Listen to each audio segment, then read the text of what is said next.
ধর্ষণ একটা নরমাল অপরাধ না ভয়ঙ্কর অপরাধ? এটা ব্যক্তির উপর নির্ভর। ধর্ষিতা হয়েছে কি? একজন ইমানদার নারী যদি ধর্ষিতা হয়, তার জন্য মরে যাওয়া তার চেয়ে সহজ ছিল। একজন ইমানদার নারীকে যদি বলা হয় তোমাকে হয় ধর্ষণ করা হবে অথবা হত্যা করা হবে, তুমি কোনটা গ্রহণ করবা? ওই ইমানদার নারী বলবে আমাকে 1000 বার হত্যা করলেও আমি ধর্ষিতা হইতে রাজি না। কারণ তার কাছে তার ইজ্জতের মূল্য তার জীবনের চেয়ে অনেক বেশি। কথা বলেন? প্রযুক্তি যদি এই ধর্ষণের মতো অপরাধকে রুখত, তাই দুনিয়ায় প্রযুক্তিতে যারা সবচেয়ে বেশি আগায়া, ওদের দেশগুলোতে সবচেয়ে ধর্ষণ কম হইত। কিন্তু বাস্তবতা তার উল্টা। গত কয়েক বছর আগে জাতিসংঘের একটা জরিপের ফলাফল আপনাদেরকে শোনাচ্ছি। বলেন জরিপটা কাদের ছিল? সবাই বলেন তো। জাতিসংঘ। বলেন কাদের? হুজুরদের না, হাটাজারির কোন আলেমের না, হেফাজতে ইসলামের না, ওআইসির না।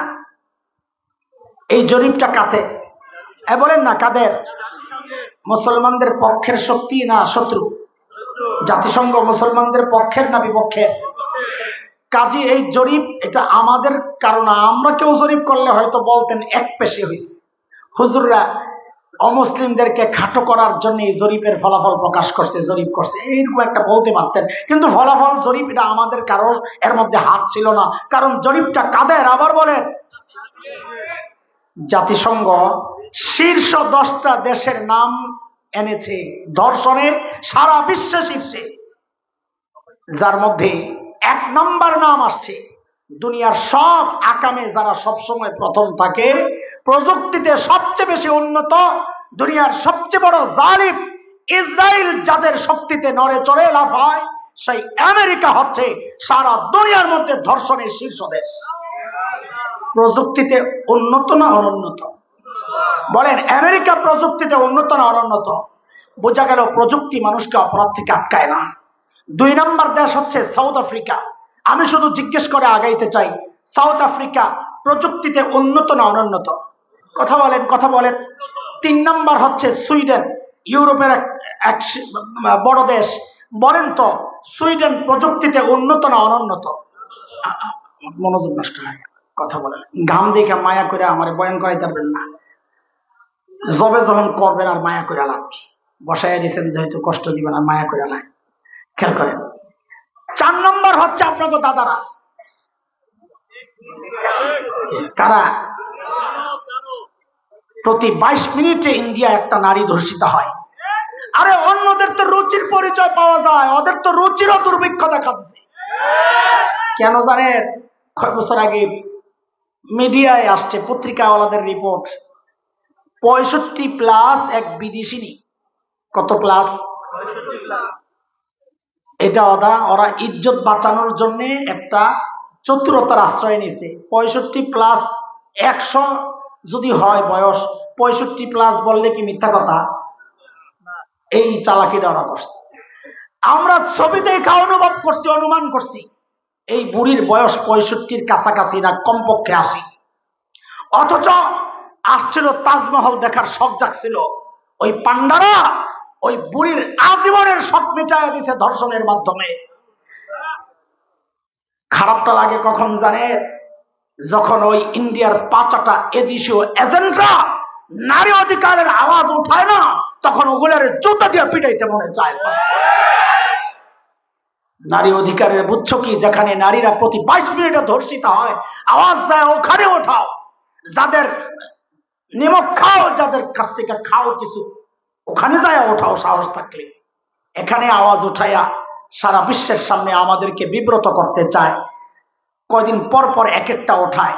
আজকে লেগে গেছে হিন্দু মুসলমান, হিন্দুদের উপর নির্যাতন চলছে, মন্দির ভেঙে লাইছে, হ্যাঁ মূর্তি ভেঙে লাইছে। এই সমস্ত ভুয়া গুজব উঠায়া উঠায়া বিশ্ববাসীর কাছে আমাদেরকে, এই শান্তিপ্রিয় মানুষগুলোকে ওরা বিতর্কিত করতে চায়। সচেতন থাকা লাগবে ইনশাআল্লাহ, সচেতন থাকা লাগবে। দেশের স্বাধীনতা আজকে হুমকির মুখে, মানচিত্র হুমকির মুখে। দোস্ত, দল কোনটা করেন আমার জানার দরকার নাই। আমি রাজনীতির মানুষ না, রাজনৈতিক খোঁচাও আমার কাজ না।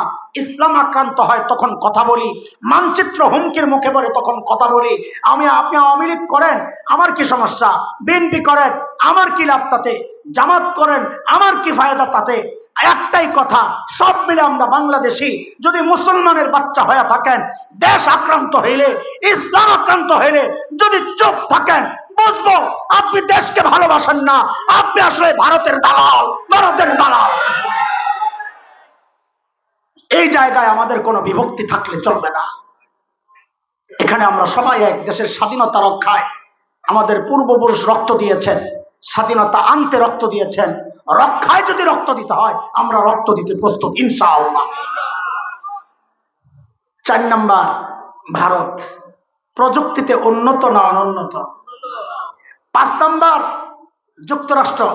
যুক্তরাজ্য বলেন প্রযুক্তিতে উন্নত না অনুন্নত? হ্যাঁ, কথা বলেন না, কথা বলেন। 6 নাম্বার, ফ্রান্স উন্নত না অনুন্নত? 7 নম্বরে জার্মানি উন্নত না অনুন্নত? 8 নম্বরে হচ্ছে আপনার কানাডা উন্নত না অনুন্নত? 9 নম্বরে শ্রীলঙ্কা। দেখেন, ওরা অর্থনৈতিকভাবে দুর্বল হলেও প্রযুক্তিতে ওরা অনেক আগায়া। কিছুদিন আগে দেউলিয়া হয়ে গেছিল দেশ, আমাদের সরকার সাহায্য করেছিল, সহযোগিতা, সাহায্য না, ঋণ দিছিল 2 বিলিয়ন। ওরা সব ঋণ শোধ করে আবার ওদের অর্থনীতি মেরুদণ্ডের উপর দাঁড়ায় গেছে। কারণ কি? কারণ ওরা অর্থনৈতিকভাবে দুর্বল হলেও শ্রীলঙ্কা প্রযুক্তিতে অনেক উন্নত। 10 নম্বর একটা দেশ শুধু মুসলমান, ইথিওপিয়া। আমরা বলি সেটার নামে মুসলমান, ইসলাম সেখানে নাই। ইসলাম থাকলে ধর্ষণের সিরিয়ালে আসার কথা না। এই যে নামগুলো বললাম, এগুলা প্রযুক্তিতে উন্নত দেশ না অনুন্নত দেশ? কি বোঝা গেল? প্রযুক্তি মানুষকে অপরাধ থেকে আটকায় না। মেহনত ভুল জায়গায় করছি আমরা।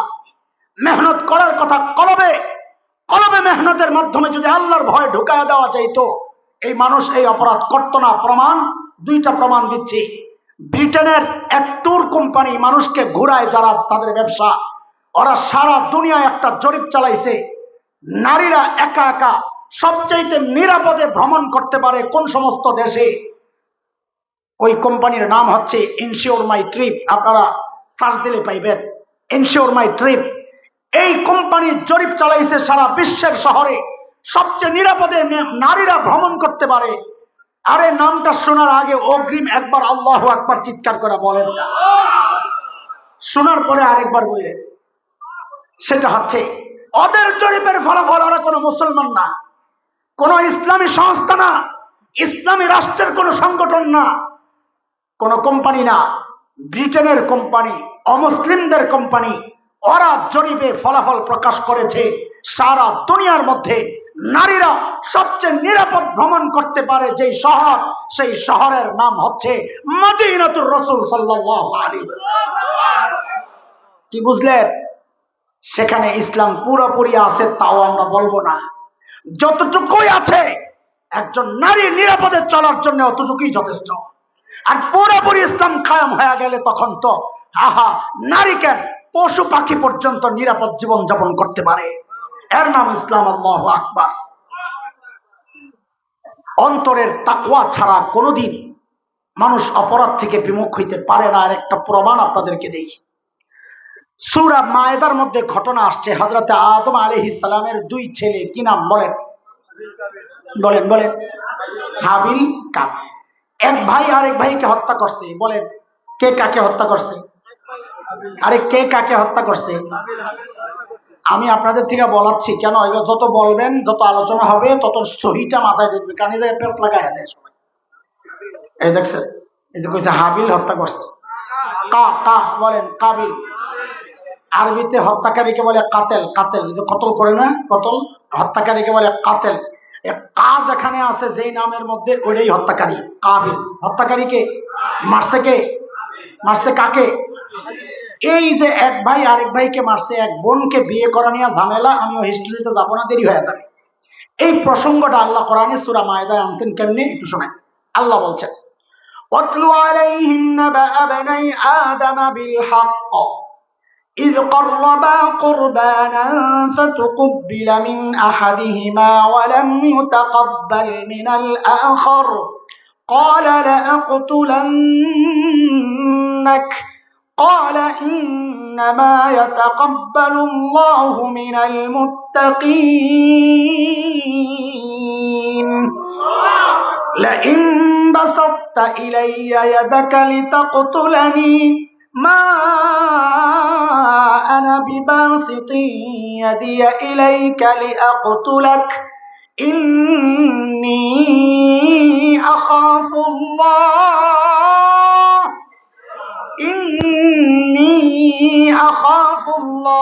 রাব্বাল আলামিন। আমি পুরো আয়াতের তর্জমা করব না, প্রসঙ্গটা শোনাই। কাবিল যখন কোরবানি যারটা কবুল হবে সে বিয়ে করবে বোন সুন্দরী আকলিমাকে, এই হলো বিষয়। কাবিলের কোরবানি আল্লাহ কবুল করেন নাই। ও কৃষি কাজ করতো, পচা আলু টমেটো এগুলা যা আছিল লইছিল কোরবানি লেগে, আল্লাহ এগুলারে কবুল করেন নাই। হাবিল সে পশুপালন করতো, একটা পশু আইনা কোরবানি করছেন, আল্লাহ কোরবানি কবুল করছেন। এখন কাবিল যেহেতু সিস্টেমে পারে নাই, দুনিয়ার সব জালিম এক জায়গায় এক, সিস্টেমে না পারলে পেশি শক্তি দেখায়। কথা বুঝেন নাই আপনার? সিস্টেম মতো না পারলে কি দেখায়? কাবিল যখন দেখছে সিস্টেমে সে পায় নাই, তখন কি কয়, লাখ তোলার না তোরে মেরালাম তোরে। এখন হাবিল জবাবে কি বলতেছে এটা বোঝায়। হাবিল বলতেছে, ভাইরে আমার দোষ কি? ইন্নামা ইয়াতাকাব্বালুল্লাহু মিনাল মুত্তাকিন, আল্লাহ আমল যারা মুত্তাকি তাদের আমল কবুল করেন, সবার আমল কবুল করতে আল্লাহ বসে দিছে না। কার আমল কবুল করেন আল্লাহ? মুত্তাকিনদের আমল কবুল করেন। তাহাবিল কয়, তুমি আল্লাহর হুকুম অমান্য কইরা গুনাহগার হইছ, আমি আল্লাহর হুকুম মান্য কইরা মুত্তাকি হইছি, তো আমার আমল আল্লাহ কবুল করছেন, এই দোষ কি আমার? তো অপরাধী তার নীতি কথা শুনে না, ঠিক না?